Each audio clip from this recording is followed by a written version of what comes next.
On the table, we are checking back in with the Finer Things Club of Jurassic Park, the Hammond Collection. Hey everyone, this is Squirrel Stampede. Thank you for watching today, and I am Dan. We've got the Finer Things, the higher detail dinosaur collection of the Hammond line, the Fancysaur, we could call it. And of course, the fanciest saur of today is the Tyrannosaurus Rex, the most famous, the one we wanted to see the most in a highly detailed figure from Mattel, and then a few others like the Triceratops and the Ceratosaurus, I can never say that one right, and the Gallimimus, and even Dr. Grant has a nice specialized Hammond figure to see. So high on detail, these are great for the ultimate collector of dinosaur, a perfect fun match. Let's check these out and see how much they roar.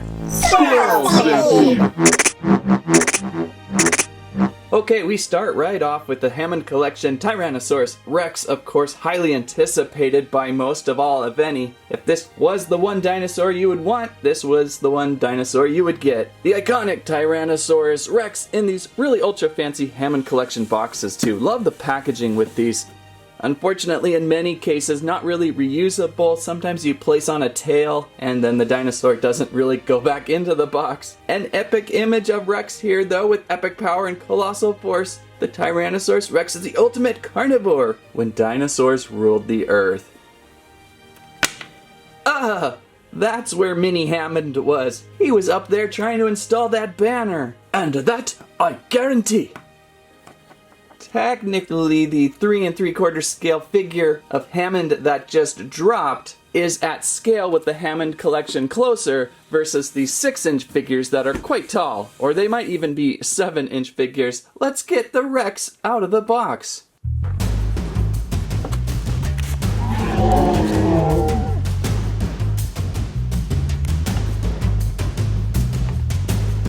And out of the box, it's Rexy Roberta Dinosaurington. Some assembly required. Wow, it's like her tail is just disappearing behind a wall. We will snap this tailpiece in, giving her full length. Let's see if we can get that in there now. So out of the box, she is quite grumpy right now. Close up that mouth, dear. That's better, she was in a perpetual motion scream. So the first thing you will notice with the Hammond Collection is the high detail. This Tyrannosaurus Rex loaded with a little more paint than normal. We have fantastic T-Rexian dinosaur striping going down her back, a nice dark striping look, airbrushed and splattered all the way down from her head down to the tail. Moving down below, she has a tan underbelly with some speckles here and there of paint, nicely painted nails. Even the tiny little forearms have some detail, and of course some very impressive detail on her head. You can totally see the team at Jurassic Park worked very hard on the genetics of this head sculpt. It is so highly detailed, almost a step above the rest of the detail of this dinosaur. There's something very sculpted and matte about the paint job here. It's like the headpiece at the factory went to the most senior painter of toy. And if you really look closely, her eyes will look right back at you. Ooh. That's right, because for the first time that I can imagine, we actually have a transparent jewel-like eyepiece. You can see the light reflecting off her eye. The amber color yellow, it is so strikingly cool, giving her an almost lifelike appearance.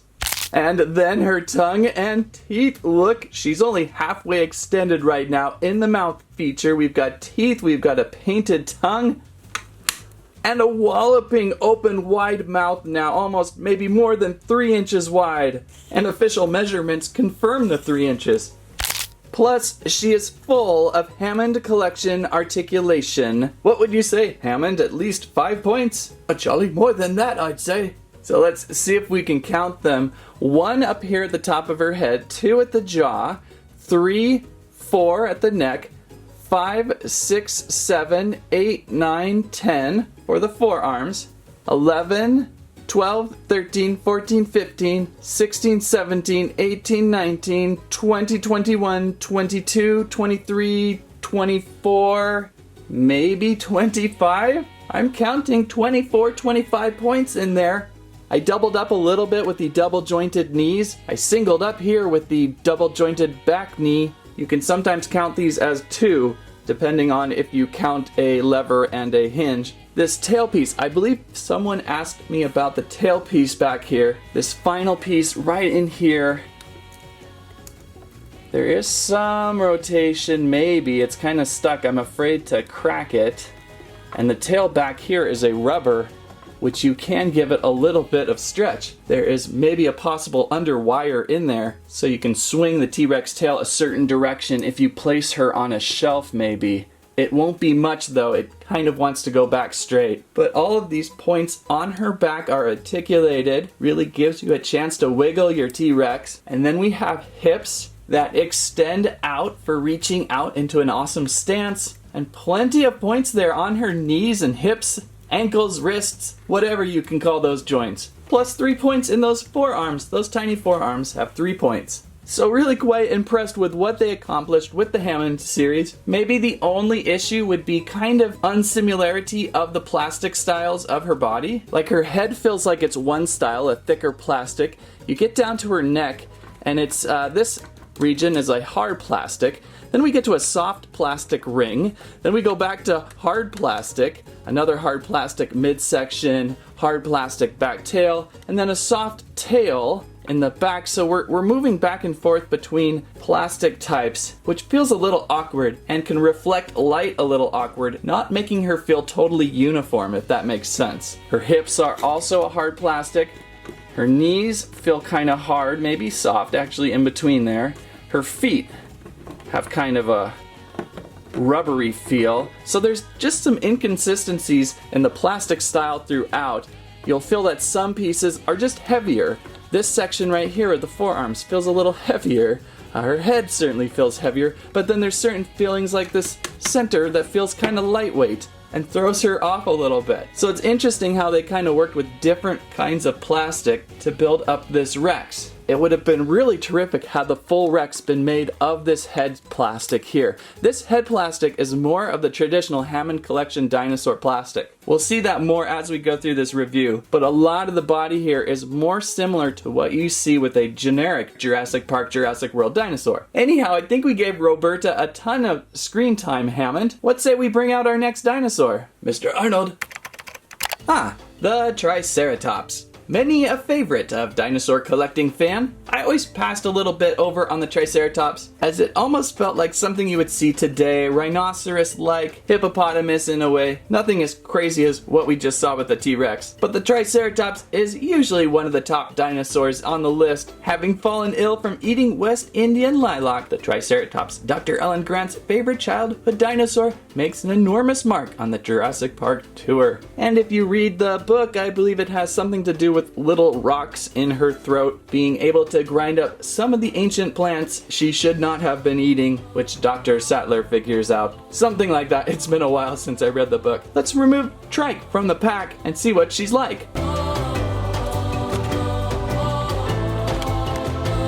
And the Trike, out of package, some assembly required, and again, once assembled, not really able to go back into box very easily, so you kind of gotta decide in or out. There's our Trike though, looking highly Hammond Collection detailed. Now, on first observation, she appears a little bit small, but that may be because she is standing right next to a very tall John Hammond. Recall that the Hammond Collection scale is more suited to the 4-inch figure style, and we will bring out Dr. Grant in just a second to see how he rises off her belly as she breathes. But you can see now with this Trike the detail going throughout uniform, unlike the T-Rex. I feel like the plastic style of her matches throughout a little better. Her head again feels like that heavy plastic they used on the Rex. Her body style though might be a slightly more T-Rexian plastic, but painted better to match, as well with her tail and legs. It's interesting, maybe because the T-Rex is so large, they had to go a different route, but with a smaller scale they can kind of make these look a little more uniform. Again with the high detail though, her reptilian scaly skin, really interesting. You can see a combination of really tightly small rounded scales and then some larger rounded scales. Just fantastic looking skin. Her paintwork is a little bland, a little muddy gray with some light highlighting orange-ish salmon color. and some light tan work going through her horns and spikes on her crest. But it's really subtle. There's a little bit of purple or a light violet on her legs and a somewhat tanned underbelly, but not really pronounced as the T-Rex. She's very bland. I wish we could have seen more eye work, more jeweled eyes with this size too, like the T-Rex. Her eye is simply painted orange. She has an abundance of articulation, much like the T-Rex, but unfortunately nothing in her mouth. This mouth is locked shut.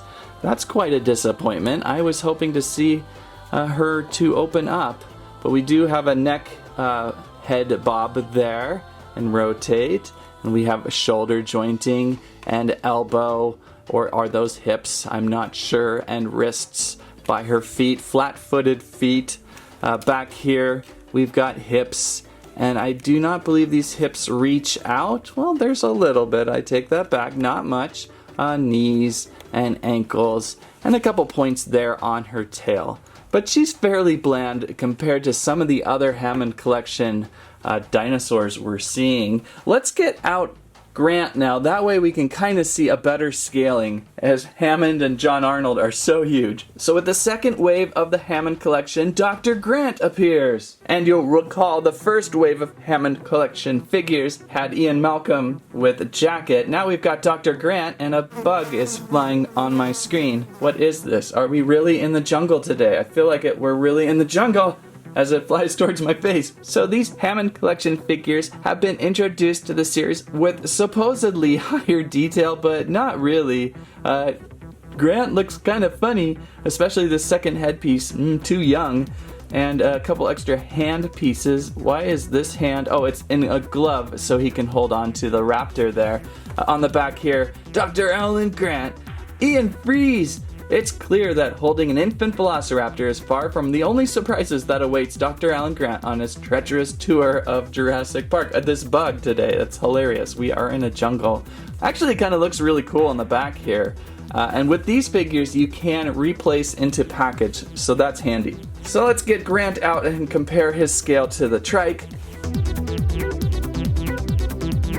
Alright, Dr. Grant out of box, standing next to the trike with a large Hammond and Arnold removed from picture, giving the impression of a larger scale to the trike. This feels a little more accurate, although maybe slightly undersized for the trike. Looking at Alan Grant closer, it's funny seeing the detail of what Mattel does with their Jurassic World Park figures. You're either going to hit it dead on and look really correct, or slightly off completely. What?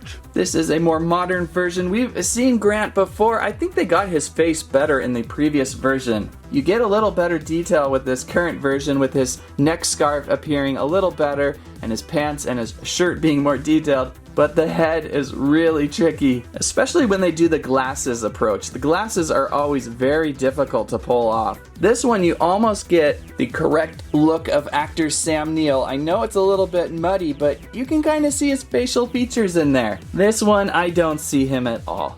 But we do have the ability to remove his head. What? And try this head.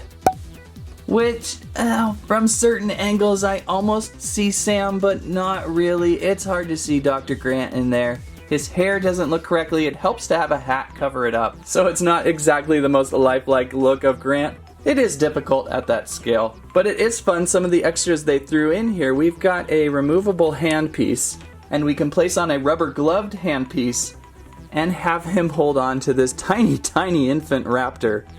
Probably the smallest raptor figure we've ever toured or looked at here at the channel.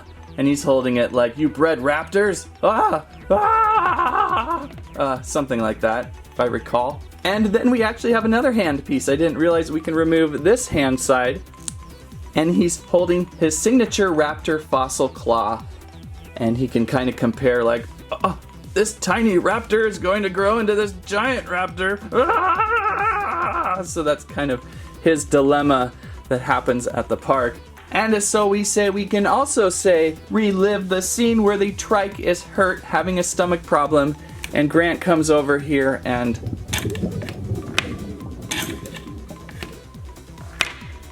lies on the belly of the trike as she breathes in and out. Would have been cool to have an action feature of her breathing in and out, but the scale looks a little bit better. Again, maybe half size, maybe quarter half size. It could be a little bit larger, but much better scale than when placing up to the 6-7 inch figures.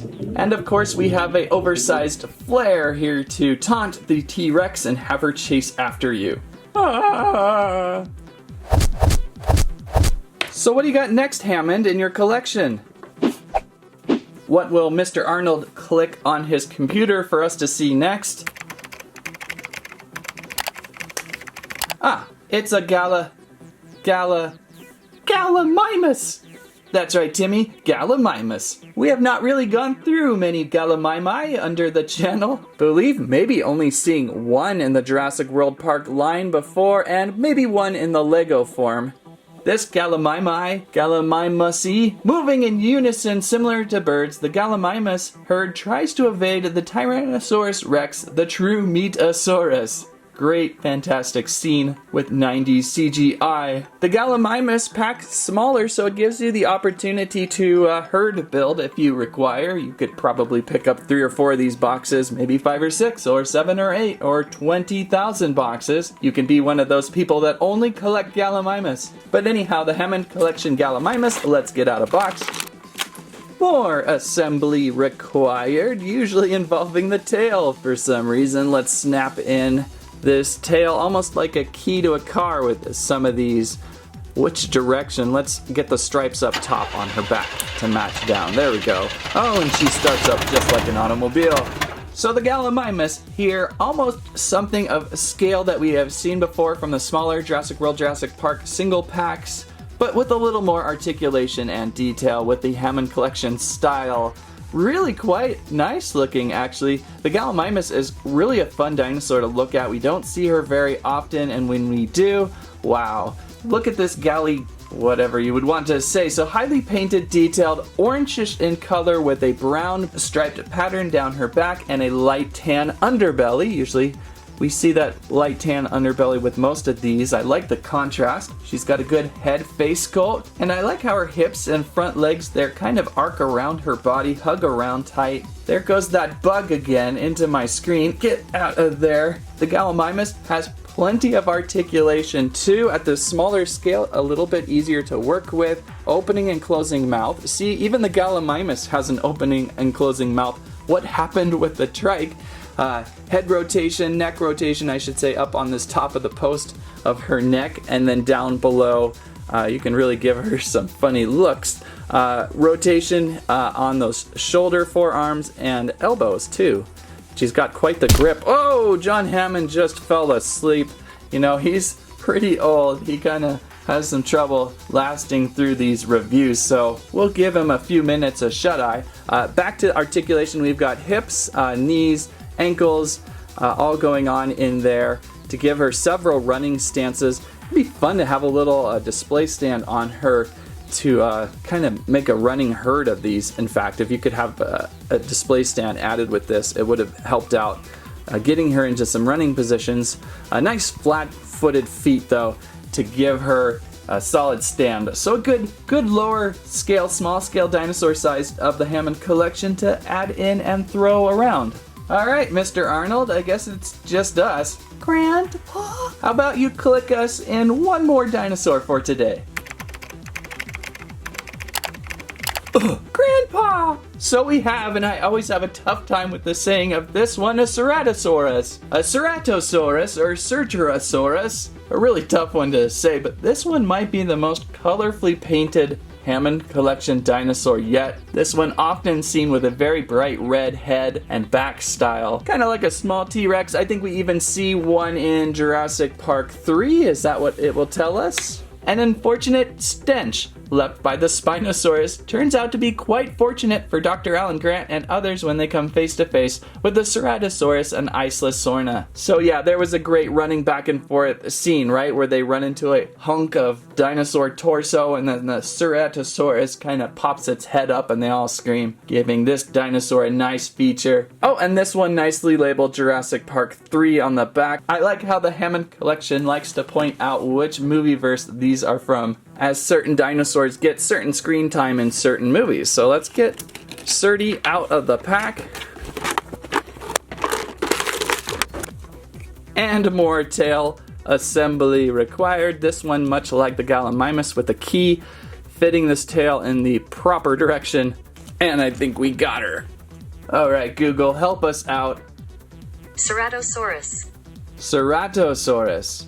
Ceratosaurus. Ceratosaurus. Ceratosaurus. Ceratosaurus. I hope that's correct, because even these can be a little off sometimes. So the Ceratosaurus is here, looking fantastic with this red signature head. I'm not exactly sure if it's red because she's had her head face deep into a dinosaur carcass and eating it. So maybe that's blood. Maybe the color of the skin is going to be more of this light tan with the brown striping. But with the red head going down her neck and body, it's just such a cool signature look of this dinosaur. When I think of the Ceratosaurus, I think of a reddish head. So full of articulation with all of these, once again opening and closing jaw, and wow, this one really opens quite wide. What is the chomp factor on this one? This is a chomp factor of 2 inches. That's quite still the extended reach.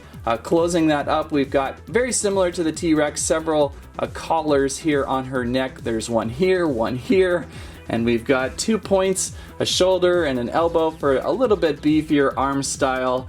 We've got hips that somewhat reach out just a slightly bit, knees and ankles and shins, and a tail, of course. So plenty of articulation. Something went wrong. Please try again. Siri's still talking to me over here. No, Siri. You ask your phone for one translation and then they think you're their best friend. So here we have a great addition to the Hammond Collection. She's a beaut. And how does she scale, say, next to the T-Rex? Oh! A little under twice half scale, maybe. These two are really quite fun to stand next to one another. And coming up soon on John Arnold's computer, we've got the mighty Dreadnoughtus. This might deserve a video of its own, it's so huge. Did not expect to run into this one so soon. It was jammed so much under a Target shelf, I had to lift the shelf up to get it out from under. And John Arnold also has other surprises. We've got another assortment of general dinosaur awesomeness. I'm most excited for the Iguanodon. That's like Disney dinosaur-esque right there. The Iguanodon, actually an action figure from Jurassic World. Help me with the pronunciation, Google. Ampeliosaurus and a Siamosaurus right there back behind John Arnold. Looks interesting. Plus, holy cow! Brooklyn and Sammy have been found. These are appearing in Kohl's, of all places. They're a year old. I believe a year ago these should have been out. Found them over at Kohl's. So lots more coming. Stay tuned for those. And that's the second wave of the Hammond Collection today. Pretty interesting. What do you think? It's a little bit odd seeing a Tyrannosaurus Rex figure without all the special added action features of growling, tossing someone, biting, thrashing, all that they typically place into a T-Rex. This time just a highly detailed figure for the collector. And throwing in the Triceratops and the Ceratosaurus and the Gallimimus. Nice touch to continue to evolve and give us a wide assortment of Finer Things Club's dinosaurs. If you liked today's video, please give us a squike, a squirrelive, and a squamment. What was your favorite new Hammond Collection dinosaur? Thank you so much for watching. That's what I have to say about that.